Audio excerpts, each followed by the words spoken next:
एक ऐसी अभिनेत्री जिसने पति पर कोर्ट केस करते हुए पैदा कर लिए 3 बच्चे। 90 के दशक में इंडस्ट्री में तहलका मचाने वाली एक ऐसी बोल्ड एक्ट्रेस जिसे ग्लैमरस एक्ट्रेस की लाइन में शुमार किया जाता है। इस हीरोइन का ना तो दूसरी हीरोइन की तरह साफ रंग माना जाता है, ना ही ये इतनी दुबली पतली थी। उसके बाद भी इन्होंने दर्जनों फिल्में सुपर हिट दी थी। इस हीरोइन ने हिंदी के अलावा भी 8 रीजनल लैंग्वेज की फिल्मों में काम किया और उस समय के सुपरस्टार रहे सलमान खान, अक्षय कुमार, अनिल कपूर, मिथुन, यहाँ तक कि सुपरस्टार रजनीकांत के साथ भी काम किया। लेकिन 3 बच्चों की मां इस एक्ट्रेस ने हर बच्चे के बाद पति के खिलाफ कोर्ट का दरवाजा खटखटाया, लेकिन फिर भी उसी पति के साथ रहती रही। हम बात कर रहे हैं उस अभिनेत्री की जिनका चेहरा श्रीदेवी और दिव्या भारती से बिल्कुल मैच करता था। जी हाँ, आपने बिल्कुल सही पहचाना। रंभा उस दौर के इंडस्ट्री की ऐसी हीरोइन थी जिन्होंने कई फिल्म हिट दी थी और दिव्या भारती की मौत के बाद उनकी तरह दिखने वाली रंभा को दिव्या की कई फिल्मों में कास्ट कर लिया गया था। रंभा का नाम उन साउथ इंडियन एक्ट्रेस में शुमार है जिन्होंने कम उम्र में ही अपने करियर को शुरू किया था और कई भाषा की फिल्मों में अच्छे से काम किया था। लेकिन इनका नाम उन अभिनेत्रियों में भी जोड़ा जाता है जो ज्यादातर मल्टी स्टारर फिल्मों का हिस्सा रही, जो ओवरवेट थी,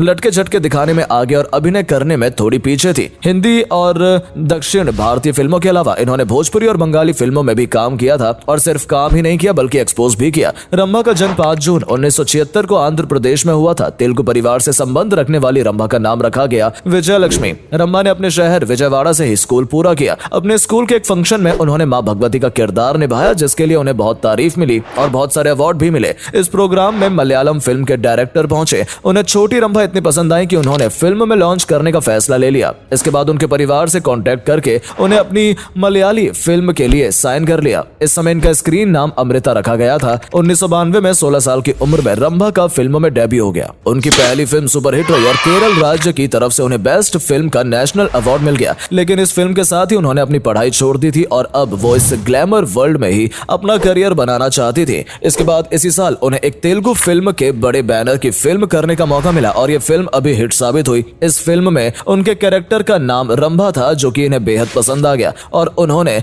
आगे अपना नाम रंभा रख लिया। इस तरह से विजय लक्ष्मी दुनिया के लिए रंभा बन गई। 2 फिल्में हिट होने के बाद उनके पास फिल्मों की लाइन लग गई और इन्होंने बॉलीवुड की फिल्में करने की कोशिश भी तेज कर दी ताकि इन्हें एक स्टार का दर्जा और पूरे देश में पहचान मिल सके। इसके बाद इनकी मेहनत रंग लाई और 1995 में इन्हें इनकी पहली फिल्म जल्लाद मिल गई जिसमें उनके अपोजिट मिथुन दा थे। इस फिल्म ने कुछ खास कमाल नहीं किया लेकिन 19 साल के रंभा ने बॉलीवुड में डेब्यू कर लिया। रंभा ने 1995 से लेकर 2004 तक हिंदी फिल्मों में काम किया। इसके अलावा भी इन्होंने बहुत सारी दूसरी भाषाओं की फिल्मों में काम किया था। जल्लाद के बाद इन्हें जुर्माना फिल्म मिली जो फिर मिथुन के साथ ही इनकी जोड़ी बनाई गई। इस फिल्म में स्विमिंग सूट पहनकर रंभा ने सबका ध्यान अपनी ओर खींच लिया। अगली फिल्म आई दानवीर। इसमें भी रंभा की जोड़ी मिथुन दा के साथ ही बनी थी और इसमें रंभा एक ग्लैमरस अंदाज में नजर आई थी। इसके बाद उनकी फिल्म आई जंग जिसमें लीड रोल में तो मिथुन ही थे लेकिन रंभा के अपोजिट थे अजय देवगन। ये एक मल्टी स्टारर फिल्म थी जिसमें रंभा लटके झटके दिखाती नजर आई। इसके बाद उनकी फिल्म आई कहर। ये भी मल्टी स्टारर फिल्म थी जिसमें 3 हीरो और 3 हीरोइन थी और रंभा के अपोजिट थे अरमान कोहली।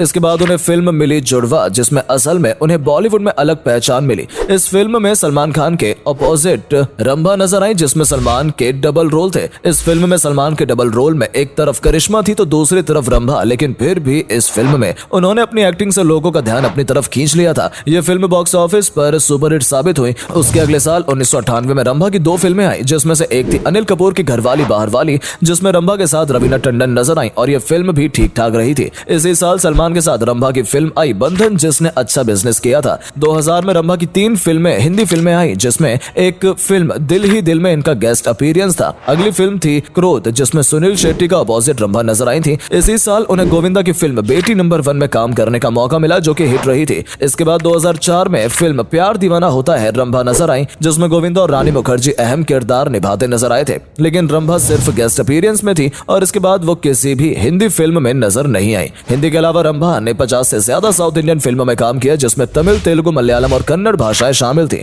लेकिन हिंदी फिल्मों में अब उनका करियर खत्म होता नजर आ रहा था। तब इन्होंने अपनी पूरी जमा पूंजी लगाकर एक फिल्म बनाने के बारे में सोचा और अपने भाई के साथ मिलकर चार्ली एंजल के तर्ज पर एक तेलुगु फिल्म 3 रोजेस बनाई जिसमें 3 हीरोइन थी रंभा, ज्योतिका और लैला और इसमें गोविंदा ने कैमियो भी किया था। लेकिन ये फिल्म फ्लॉप हो गई और रंभा के ऊपर कर्ज चढ़ गया और चेक बाउंस केस में उन्हें कोर्ट के चक्कर भी लगाने पड़े। इन्होंने अपना 2 करोड़ का बंगला गिरवी रखकर फिल्म पर पैसा लगाया था तो इनसे इनका बंगला भी ले लिया गया, साथ में इनका चेन्नई वाला घर भी बिक गया। इसके बाद रंभा ने 3 बंगाली फिल्मों में भी काम किया जो कि 2005-2006 में आई थी। इन्होंने कुछ भोजपुरी फिल्मों में भी काम किया जिसमें रवि किशन उनके अपोजिट थे। इसी के साथ उनका नाम रवि किशन एक्शन के साथ जोड़ा गया और कई बार में साथ देखा भी गया, लेकिन भोजपुरी में भी रंभा का मन ज्यादा नहीं लगा और उन्होंने टीवी की तरफ रुख कर लिया। साउथ इंडस्ट्री में उन्होंने कई रियलिटी शोज में जज के रूप में काम किया, जिनमें कुछ डांस रियलिटी शो और कुछ कॉमेडी शो थे। जब रंभा ने बॉलीवुड में कदम रखा था तब श्रीदेवी और दिव्या भारती दोनों ही टॉप एक्ट्रेस थी और ये एक कोइंसिडेंस ही था कि रंभा, श्रीदेवी और दिव्या भारती तीनों ही साउथ की एक्ट्रेस थी और तीनों का ही चेहरा एक दूसरे से मिलता जुलता था। इसी बीच अचानक दिव्या भारती की मौत हो गई और तब उनकी बन रही कुछ फिल्में बीच में ही रोकनी पड़ी। इन फिल्मों में कुछ में श्रीदेवी को कास्ट किया गया और कुछ में रंभा को यह मौका मिला। अगस्त 2008 में ऐसी खबर सुनने को मिली थी कि किसी के प्यार में पड़कर रंभा ने बहुत सारे स्लीपिंग पिल्स खा लिए थे और इसी के चलते उन्हें अस्पताल में भर्ती करवाया गया है। हालांकि रंभा ने बहुत जल्द रिकवर कर लिया था और अस्पताल से डिस्चार्ज भी हो गई थी, लेकिन फिर भी उन्होंने मीडिया के सामने आकर इस मामले के बारे में कोई सफाई नहीं दी। हालांकि बाद में उन्होंने कहा कि व्रत रखने की वजह से वो बेहोश हो गई थी, ना कि मरने के चक्कर में। फिल्मों को अलविदा कहने के बाद उन्होंने शादी करने का फैसला लिया और 2010 में श्रीलंका बेस्ड तमिल बिजनेसमैन इंदिरन कुमार से शादी कर ली और फिल्म इंडस्ट्री को छोड़कर कनाडा में शिफ्ट हो गई। असल में रंभा ने कुमार की कंपनी के लिए काम किया था और ब्रांड एम्बेसडर के तौर पर भी जुड़ी थी। इसी बीच दोनों की मुलाकात हुई और दोनों ने शादी कर ली, लेकिन जब रंभा हनीमून पर थी तो कुछ खबर आएगी उनके पति ने उन्हें धोखा दिया है और वो पहले से शादीशुदा है, लेकिन रंभा अपने पति के साथ ही रही और 1 साल बाद रंभा ने एक बच्चे को जन्म दिया और फिर खबर आई कि उनकी सास ने बेटी को जन्म देने के लिए उन्हें परेशान किया है